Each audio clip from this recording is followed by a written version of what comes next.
Bismillahirrahmanirrahim. Assalamualaikum warahmatullahi wabarakatuh. Perkenalkan, nama saya Lira Sulfiani Syamsia dengan NIM 220404501060 dari kelas A, jurusan Psikologi Pendidikan dan Bimbingan, Program Studi Bimbingan dan Konseling, Fakultas Ilmu Pendidikan Universitas Negeri Makassar, angkatan tahun 2022. Pada kesempatan kali ini saya akan mempraktekkan salah satu RPL atau rencana pemberian layanan pada bidang belajar yang materinya itu tentang motivasi belajar. Bismillahirrahmanirrahim. Assalamualaikum warahmatullahi wabarakatuh, anak-anak sekalian. Waalaikumsalam warahmatullahi wabarakatuh, Bu. Dan selamat pagi. Pagi, Bu.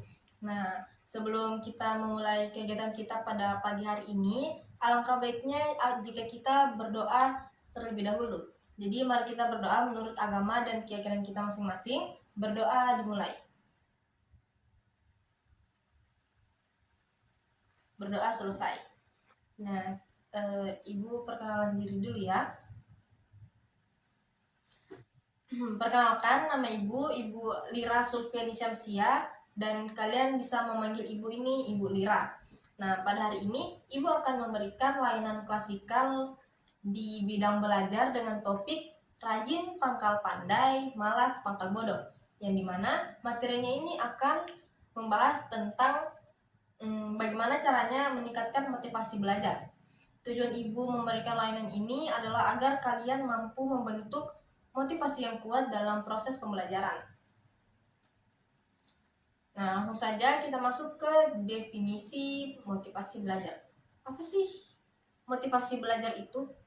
Di sini Ibu sudah menyiapkan 3 pendapat ahli untuk Ibu paparkan. Yang pertama itu, menurut M. Daliono, motivasi belajar adalah daya penggerak atau pendorong untuk melakukan suatu pekerjaan, yang dimana ini bisa berasal dari dalam diri atau juga dari luar diri individu. Yang kedua, menurut Monica dan Atman, motivasi belajar sebagai daya pendorong untuk melakukan aktivitas belajar tertentu yang berasal dari dalam diri dan juga luar diri individu, sehingga bisa menumbuhkan semangat dalam belajar.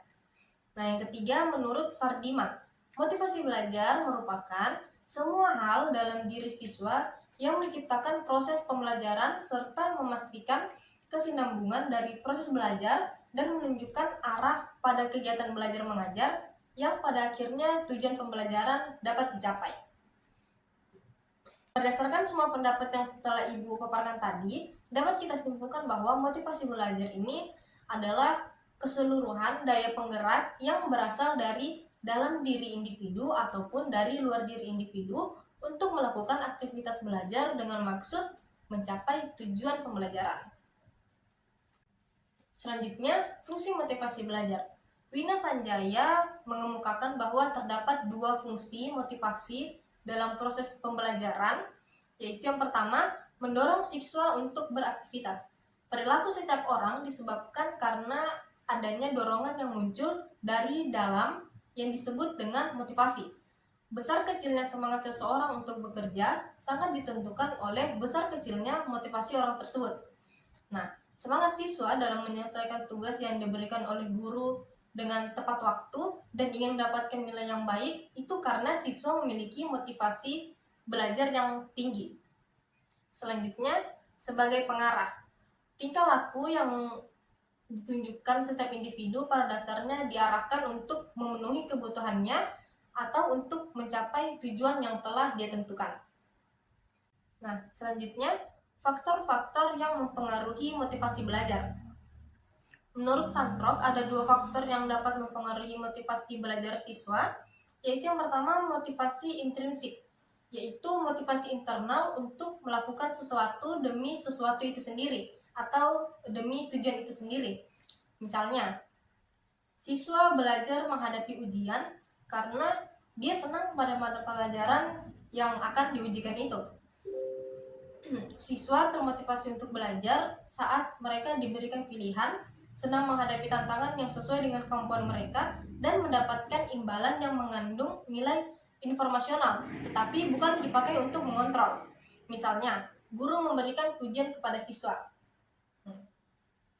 Selanjutnya itu motivasi ekstrinsik, yaitu melakukan sesuatu untuk mendapatkan sesuatu yang lain, atau cara untuk mencapai suatu tujuan. Nah, motivasi ekstrinsik ini sering dipengaruhi oleh insentif eksternal seperti imbalan dan hukuman. Misalnya, siswa belajar keras dalam menghadapi ujian untuk mendapatkan nilai yang baik.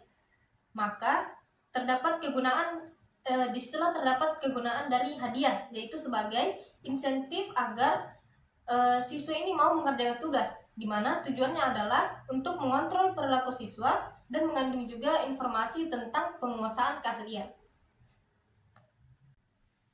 Yang terakhir, cara meningkatkan motivasi belajar. Sardiman mengungkapkan ada 8 cara ataupun upaya yang dapat dilakukan untuk meningkatkan motivasi belajar siswa di sekolah. Yaitu yang pertama, memberi angka. Angka dalam hal ini sebagai merupakan simbol dari nilai kegiatan belajarnya. Banyak siswa yang ingin mencapai nilai yang baik, sehingga yang dikejar hanyalah nilai ulangan atau nilai rapor yang baik. Angka-angka yang baik itu bagi para siswa itu adalah merupakan motivasi yang sangat kuat. Nah, yang kedua, hadiah. Hadiah dapat menjadi salah satu motivasi yang sangat kuat, yang dimana siswa yang tertarik pada bidang tertentu yang akan diberikan hadiah. Tidak demikian jika hadiah diberikan untuk suatu pekerjaan yang tidak menarik menurut siswa. Selanjutnya, kompetisi. Persaingan baik yang individu ataupun kelompok dapat menjadi sarana untuk meningkatkan motivasi belajar siswa. Karena terkadang jika ada saingan, siswa akan menjadi lebih bersemangat dalam mencapai hasil yang terbaik. Selanjutnya, ego involvement, yaitu menumbuhkan kesadaran kepada siswa agar siswa ini bisa merasakan pentingnya tugas dan menerimanya sebagai tantangan, sehingga siswa dapat bekerja keras. Itu merupakan salah satu bentuk motivasi yang cukup penting. Selanjutnya, memberikan ulangan. Para siswa akan giat belajar kalau mengetahui bahwa besok akan diadakan ulangan. Tetapi ulangannya jangan terlalu sering dilakukan karena akan membosankan dan akan menjadi rutinitas belaka. Jadinya siswa ini kehilangan motivasi karena sudah menjadi kebiasaan. Nah, selanjutnya, mengetahui hasil. Mengetahui hasil belajar bisa dijadikan sebagai alat untuk motivasi. Dengan mengetahui hasil belajarnya, siswa akan terdorong untuk belajar lebih giat.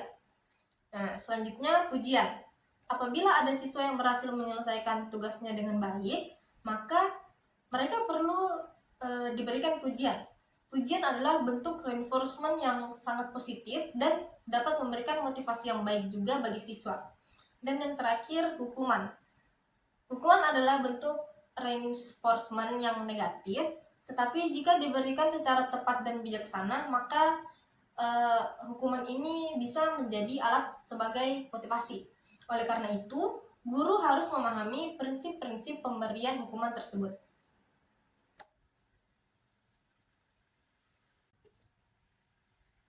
Nah, berdasarkan penjelasan Ibu tadi, mungkin ada salah satu dari kalian yang bisa menyimpulkan hasil pembahasan kita pada hari ini. Saya, Bu. Ya, silakan Nak Fadil. Baik, Bu. Berdasarkan pemahaman saya terkait penjelasan dari Ibu tadi, saya dapat menyimpulkan, Bu, bahwa motivasi belajar adalah keseluruhan daya penggerak yang berasal dari dalam diri ataupun dari luar diri individu untuk melakukan aktivitas belajar dengan maksud mencapai tujuan pembelajaran. Nah, selanjutnya fungsi motivasi belajar itu ada dua, Bu. Yang pertama, mendorong siswa untuk beraktivitas. Kemudian yang kedua yaitu sebagai pengarah. Nah, selanjutnya faktor-faktor yang mempengaruhi motivasi belajar. Menurut Santrok, ada dua faktor-faktor yang dapat mempengaruhi motivasi belajar. Nah, yang pertama itu motivasi intrinsik. Motivasi intrinsik ini sendiri adalah motivasi internal untuk melakukan sesuatu demi sesuatu itu sendiri. Misalnya, siswa belajar menghadapi ujian karena dia senang pada mata pelajaran yang akan diujikan itu. Nah, selanjutnya yang kedua yaitu motivasi intrinsik. Motivasi intrinsik ini yaitu melakukan sesuatu untuk mendapatkan sesuatu yang lain. Misalnya seorang siswa belajar dengan keras dalam menghadapi ujian untuk mendapatkan nilai yang baik. Nah, dalam mendapatkan nilai yang baik itu ada namanya hadiah, Bu. Hadiah ini ditujukan sebagai alternatif intensif agar seorang siswa dalam mengerjakan tugas itu bisa menjadi motivasi yang kuat dalam dirinya. Nah, selanjutnya itu yang terakhir, cara meningkatkan motivasi belajar. Nah, dalam meningkatkan motivasi belajar ini ada 8 cara yang telah Ibu sebutkan tadi. Yang pertama yaitu memberi angka, kemudian yang kedua memberi hadiah, dan yang ketiga dengan adanya kompetensi atau persaingan. Kemudian yang keempat ada yang namanya ego involvement, dan yang kelima memberi ulangan. Kemudian yang keenam mengetahui hasil belajar. Kemudian yang ketujuh adanya pujian dari seorang guru kepada siswanya. Kemudian yang terakhir adalah hukuman. Baik, itu saja Bu yang bisa saya simpulkan dari penjelasannya Ibu tadi. Oke, baik. Ini jadi Nafadil ini sangat penyimak ya rupanya. Nah, itu merupakan salah satu perilaku yang baik. Terima kasih Bu. Karena Nafadil sudah mewakili kesimpulan dari pembahasan kita kali ini. Jadi Ibu ingin memberikan lembar kerja peserta didik untuk anak-anak sekalian. Jadi di sini kalian bisa mengisi sesuai dengan petunjuknya. Di sini ada petunjuk pengerjaan, kemudian di sini ada kasus atau masalah yang akan kalian pecahkan masalahnya. Jadi kalian harus membantu si Cimo ini memecahkan masalahnya. Ya, Kemudian kalian bisa mengisi jawaban kalian di kolom yang terakhir ini. Iya Bu. Oke. Silakan diambil ini lembar kerjanya. Kenapa dia tolong dibagikan? Iya Bu, terima kasih. Selamat mengerjakan. Terus.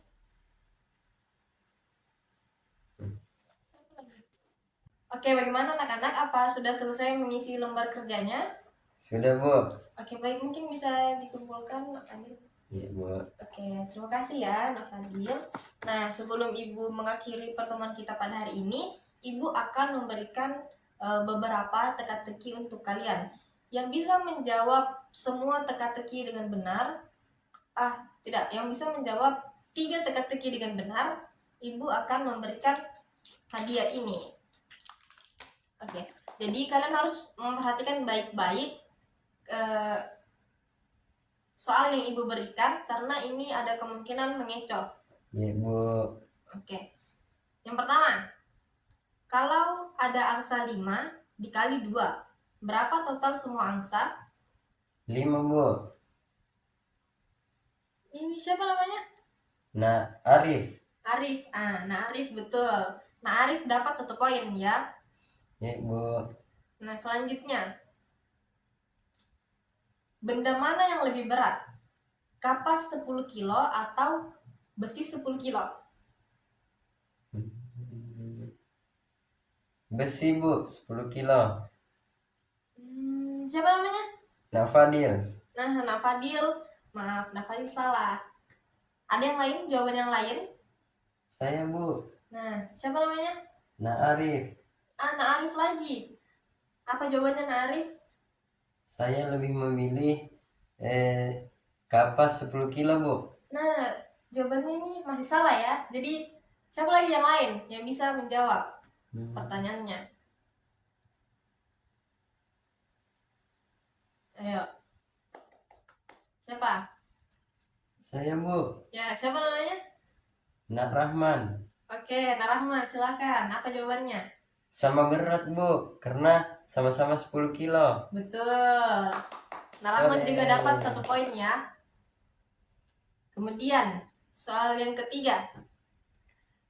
Jika perlu waktu merebus, jangan ganti. Jika ada 1 kilo batu dan ada 1 kilo kapas, ketika dijatuhkan ke atas kaki, apa yang lebih sakit? Sama-sama sakit Bu. Salah. Ada yang lain? Perhatikan baik-baik ya. Misalnya ada 1 kilo batu dan ada 1 kilo kapas. Ketika dijatuhkan ke atas kaki, apa yang lebih sakit? Lebih sakit saya Bu, Ya, Nak Fadil. silakan Nafadil. Lebih sakit kakinya. Betul. Nah, Nafadil sudah dapat juga 1 poin ya. Ya Bu. Nah, pertanyaan selanjutnya.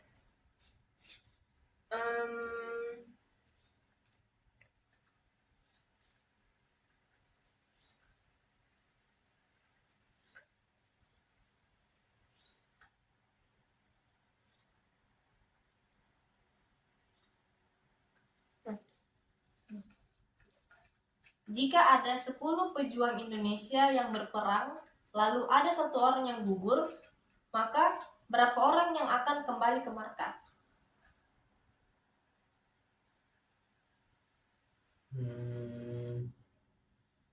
10-nya Bu. Salah. Nah, ya, tebak lagi ada berapa?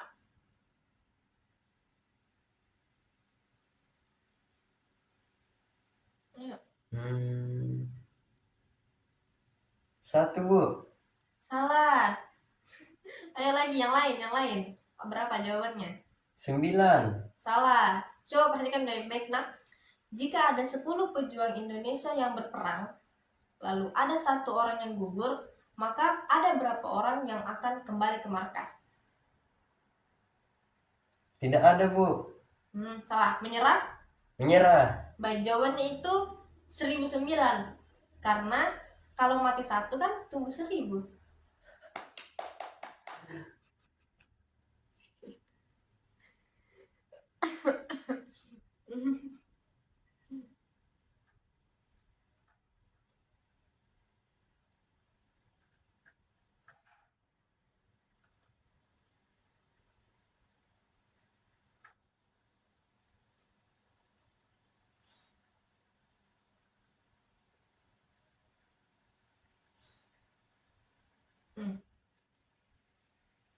Ini soal terakhir ya. Cuaca sedang mendung. Kemudian ada 5 orang, tapi hanya ada 1 payung. Bagaimana caranya agar mereka semua tidak kehujanan?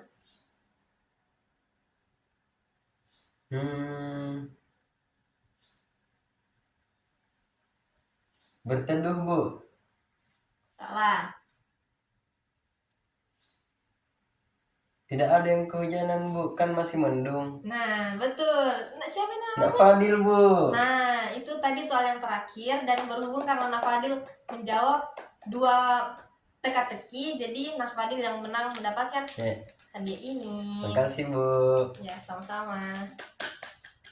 Oke, jadi Ibu mengucapkan terima kasih banyak atas waktu yang diberikan oleh anak-anak sekalian, karena sudah mau mengikuti pelayanan bimbingan klasikal yang Ibu berikan.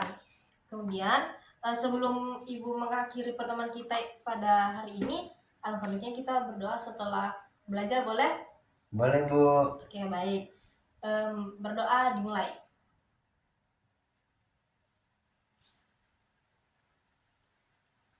Berdoa selesai. Kalau begitu Ibu pamit undur diri. Wassalamualaikum warahmatullahi wabarakatuh. Waalaikumsalam warahmatullahi wabarakatuh. Makasih Bu. Sama-sama.